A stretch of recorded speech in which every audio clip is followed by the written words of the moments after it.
Hello students, today I am going to take up a few more of these special functions. Okay, we have already taken so far 6 basic special functions whose integrals we have taken, and they are 1 upon x squared plus minus a squared, integral of 1 upon a squared minus x squared, then integral of the square root of each of these three functions.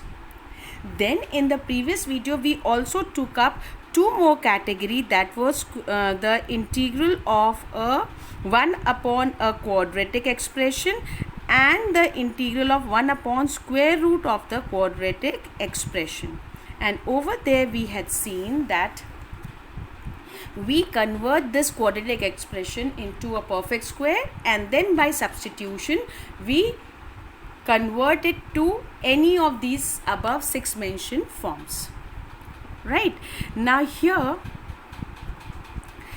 I am going to take up the next category of two very important functions, first of which is px plus q over ax squared plus bx plus c dx, and the last one, the 10th one, is px plus q upon square root of ax squared plus bx plus c into dx. As you can clearly see, these two differ from the previously done two parts on one aspect, that instead of having 1 in the numerator in the previous two cases, we have a linear expression in the numerator, and that's how they differ from the 7th and the 8th category. So now each of these so the procedure for solving both 9th and 10th is the same, that is, for both 9th and 10th categories we put px plus q in a form which helps us convert these integrals to a form, any of these above mentioned forms, which can be dealt with very easily. Okay, so now what we do is we put px plus q as a times derivative of the quadratic expression. Now, irrespective of whether we are dealing with the 9th category or the 10th category, here we will just take up the quadratic part, whether or not it is with a square root attached to it. We will take only the inner quadratic part to express px plus q. Now, so we write it as a times derivative of this quadratic plus b, where a and b are constants, a and b are constants which can be easily solved by comparing the coefficient of x on either side and comparing the constant term.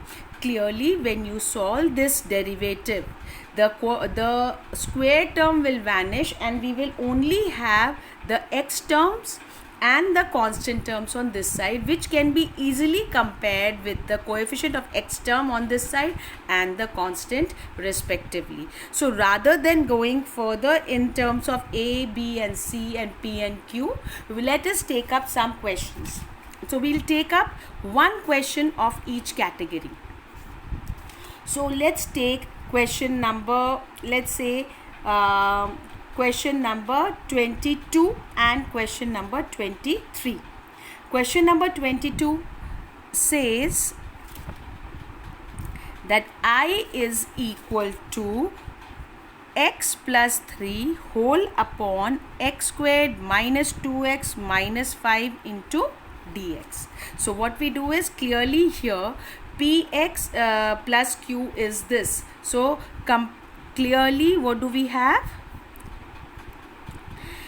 Px plus q is equal to x plus 3, that is p is equal to 1 and q is equal to 3. Now here and ax squared plus bx plus c is equal to, and ax squared plus bx plus c is equal to x squared minus 2x minus 5. Now let px plus q, which is equal to x plus 3, be equal to a times derivative of x squared minus 2x minus 5 plus b times. So what have we put? We have put x plus 3 is equal to this. So what do we get? X plus 3 is equal to, now a times derivative of this is what? 2x minus 2 plus b, which can be written as 2a into x plus b minus 2a, b minus 2a. Okay, now comparing the coefficient of x on either side, we get, now here the coefficient of x is 1, so we get 2a equal to 1, which gives us a is equal to half. So this is one value which we have got. Now comparing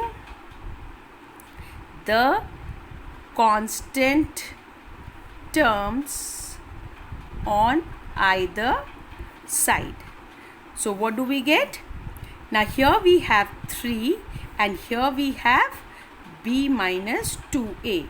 Now also a is 2, also a is half, so we get b minus 2 into half equal to 3, which gives us b minus 1 equal to 3, which gives us b is equal to 4.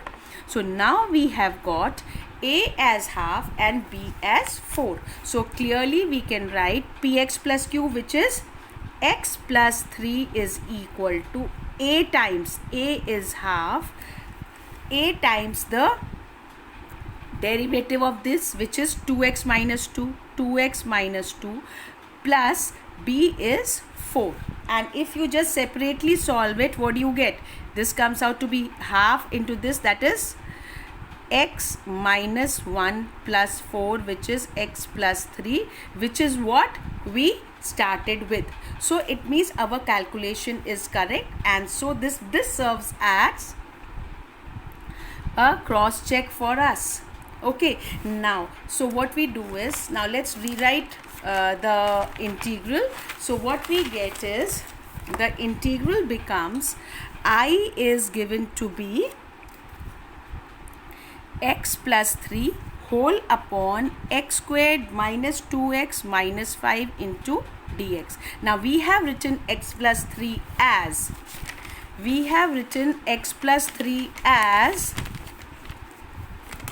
half of 2x minus 2 plus 4. So we write half of 2x minus 2 plus 4 whole upon x squared minus 2x minus 5 into dx.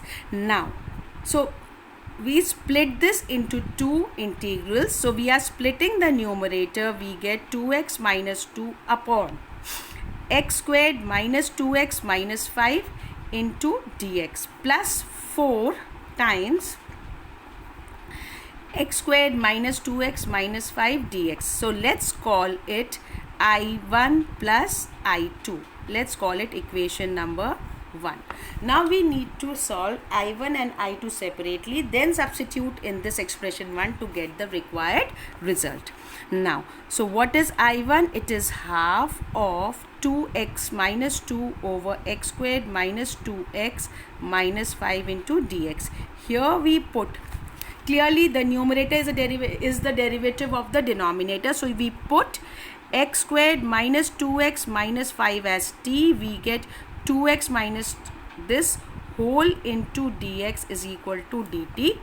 I1 becomes equal to half of integral of dt by t, which gets solved to half of log of t plus some c1.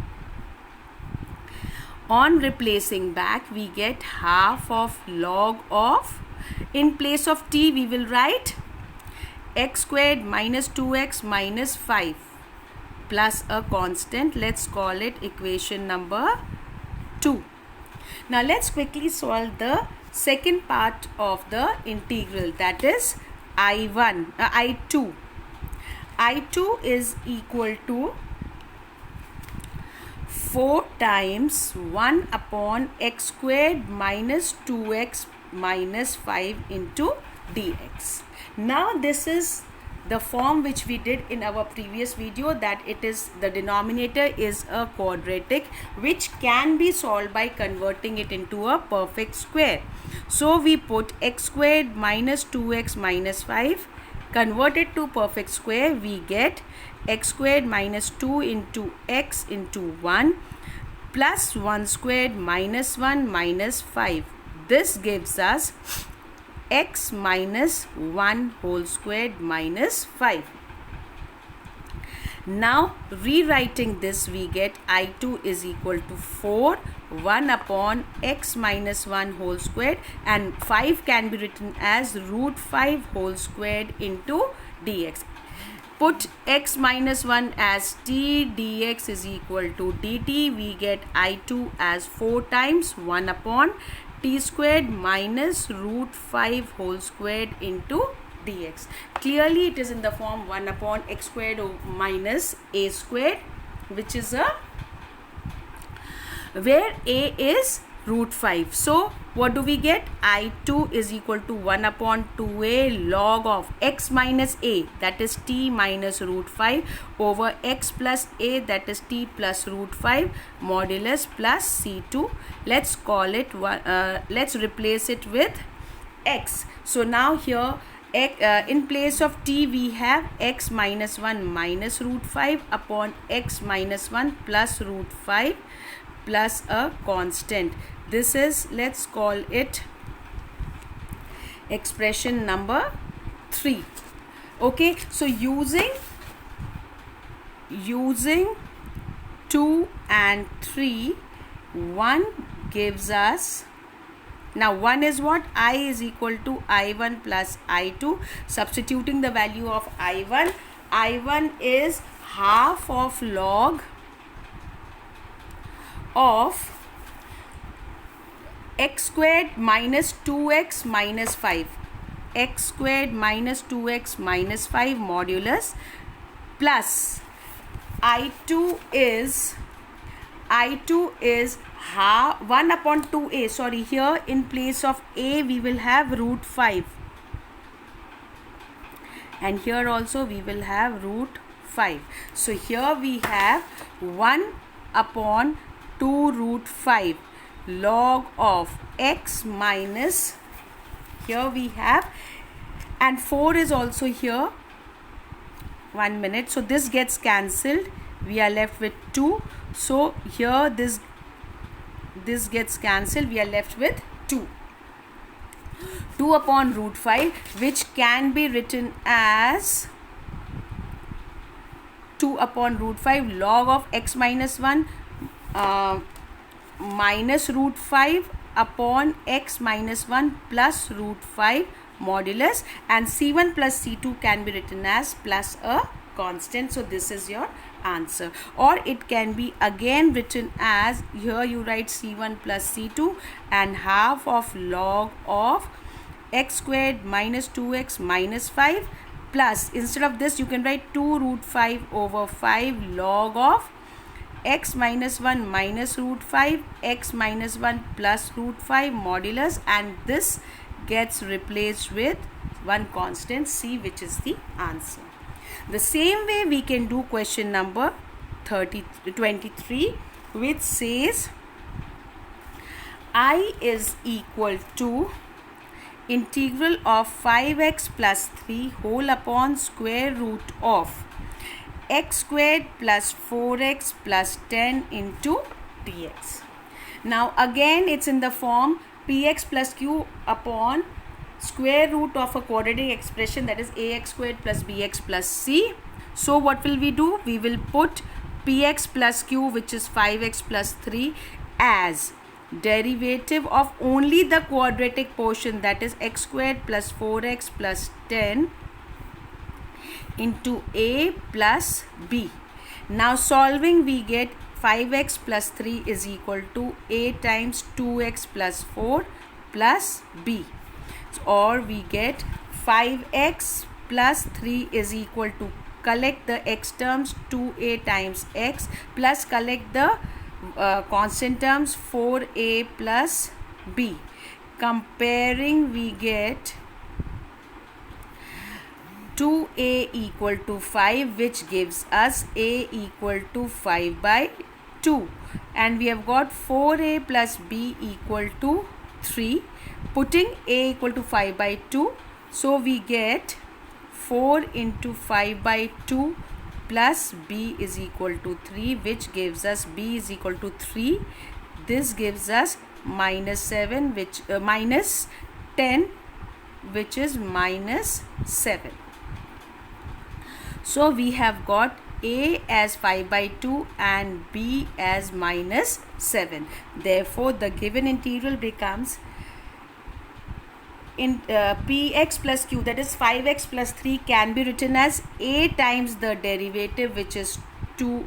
A is what? Sorry. Okay, let me write it as 2x plus 4 plus b times whole upon square root of 2x squared plus 4x plus 10 into dx, which gets replaced with, instead of a we'll write 5 by 2 2x plus 4, plus instead of b we will write minus 7 whole upon x squared plus 4x plus 10 whole under root into dx. Now exactly on the same lines as we did in the previous question, we will split the numerator. And how do we get that? 5 by 2 times 2x plus 4 upon x squared plus 4x plus 10 whole under root into dx, minus 7 times 1 upon under root of x squared plus 4x plus 10 into dx. Now at this stage, again the same way, it can be written as I is equal to I1 minus I2, where I1 equal to 5 by 2 integral of 2x plus 4 upon square root of x squared plus 4x plus 10 into dx, and I2 equal to 7 times 1 upon x squared plus 4x plus 10 whole under root into dx. So just like the previous question, we will solve this as clearly numerator is the derivative of the denominator, so it gets converted to 1 upon t raised to power half, which we know how to solve. This one can be converted into a perfect square and then again converted to any one of the first 6 forms, and we can solve it. So in this manner you can do this question and similar questions from exercise 7.4 and otherwise. Thank you.